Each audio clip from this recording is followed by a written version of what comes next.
there are officials within the Pentagon who are very, very concerned about Israeli spying. Guess what, guys? The one country that is the most active in spying on the American military is, of course, Israel. They're much more effective than the Russians, the Chinese, the British. And so why is this an issue now, right? Why are people concerned about Israeli spying today when for the past 50 years, no one's talked about how Israel stole nuclear weapons technology from the United States? No one talked about the 1967 USS Liberty. Why is the Pentagon now concerned about Israeli spying? Well, I think a lot of it has to do with the fact that Congress is planning to pass something called Section 224 of the National Defense Budget. This, as you know, has been generating a lot of controversy. And when something is controversial, I like to hear or understand different sides. So we're going to go to AIPAC, okay? AIPAC will probably offer us the most useful analysis of what's going on. Because we know right away what the concern is. The concern is that the United States and Israel will merge their militaries, and Israel will have access to America's most sensitive technology. And basically, the United States will be all in Israel. So if Israel were to start a war against Turkey, against Egypt, which is something that they've talked about, then the United States is stuck in the Middle East forever. So there's a lot of concern about the United States-Israel military cooperation. And so it's really important to hear the other side. So we're going to look at how AIPAC tries to spin this.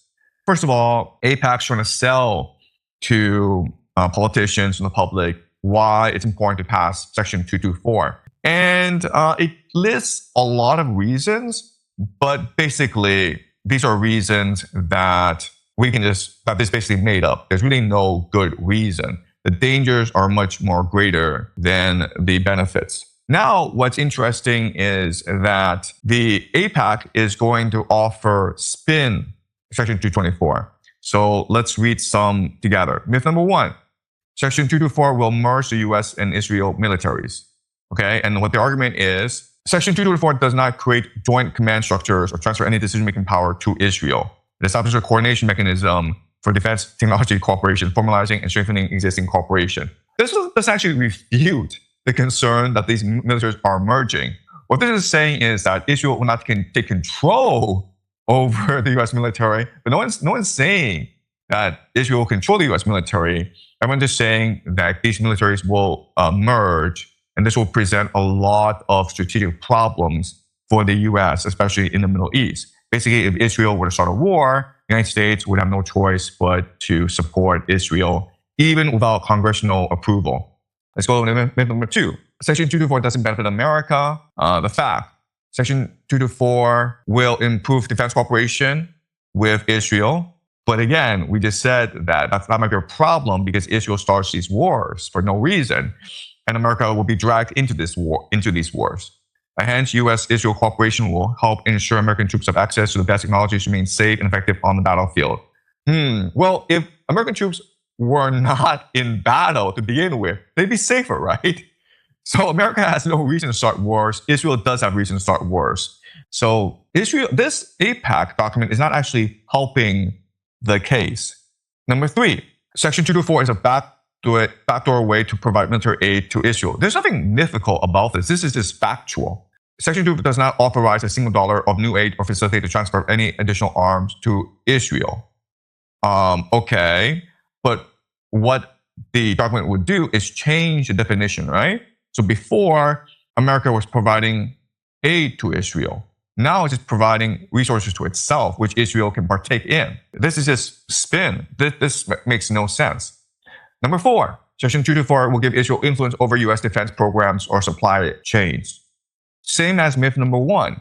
So no one's saying that Israel will take over the U.S. military. What we're saying, though, is that Israel will be able to have greater influence over decision-making. Okay. Number five, Section 224 will give Israel access to U.S. military data. Right. So nothing in Section 224 authorizes unrestricted sharing of U.S. military data. Existing security, classification, and technology protection requirements remain fully in force. Okay. So we already said that Israel spies on the American military, so they can still spy in secret and no one will bother them. Myth number 6, Section 224 will weaken congressional oversight and transparency. Yeah, this is the main argument, but let's see what they say. Section 224 increases transparency and accountability by creating new reporting requirements, congressional briefings, annual assessments on cooperative programs, and public updates. Provision will have no effect on existing congressional oversight and authority over arms sales or appropriations. Again, before I thought that APAC was really impressive, and having read this document, I have to say that this is all complete nonsense, because what people are concerned about is that Congress will have no oversight over the cooperation between Israel and the United States. What they're saying is, well, you can still monitor what the military is doing, but if it's not clear the cooperation between the United States and Israel, then how can Congress properly analyze or understand this level of cooperation, right? So it seems like Section 224, it's meant to obfuscate or hide the full extent of cooperation between the US and American militaries. Okay, so that's why it's important to read the other side, because when you read the other side and you realize the problems with the other side, then that bolsters your understanding of the situation. Another news item that caught my attention is how Donald Trump and Bernie Sanders and Sam Altman are talking about public ownership and AI. So we're not going to read this article, but the point is that Bernie Sanders is very much concerned about the public risks of AI.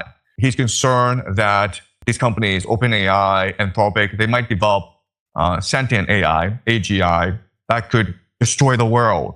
And so the government need to be more involved.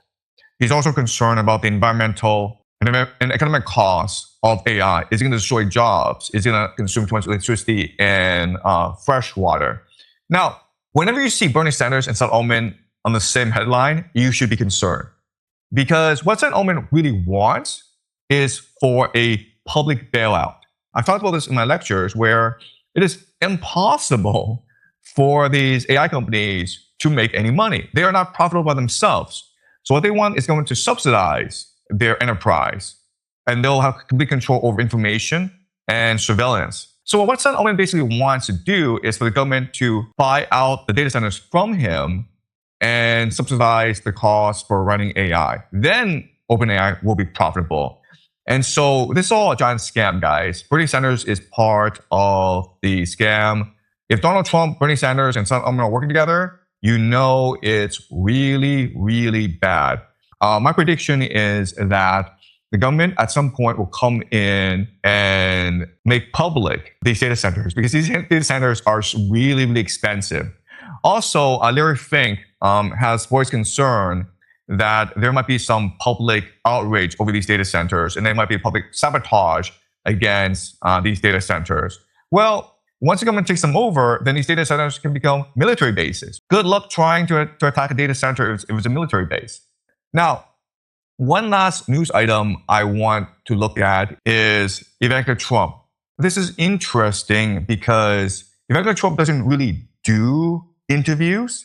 When she does interviews, it's going to be strategic. So I think she's doing this interview because she's really proud of this project and how it's really a passion project. But as you can appreciate, people didn't really perceive it that way. So this is from The Guardian. This is about how protests in Albania broke out over the luxury resort.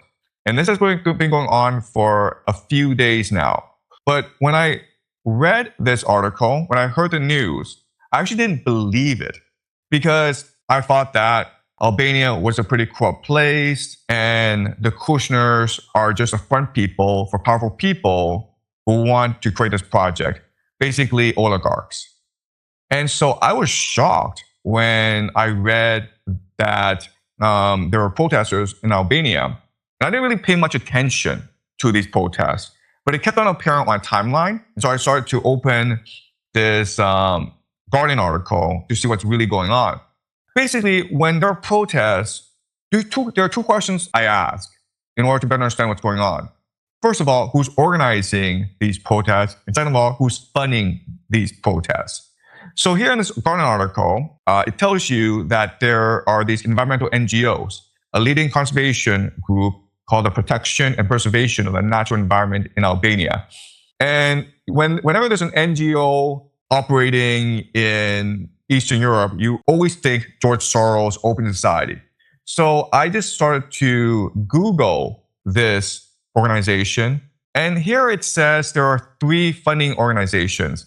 There's WWF Global, there's EC, there's CEPF. So these are rich people who are interested in conservation. So that makes sense. But we can also imagine that George Soros is behind it. Because if you look at who's speaking out about the luxury resort and who's articulating the discontent, it's usually young people who've studied abroad, and George Soros and the Open Society have been very instrumental in helping educate young Eastern Europeans into Western ideology. So again, I'm not making a judgment on what's going on, but I'm just trying to figure out who are the people in this story so I can better analyze how they might proceed.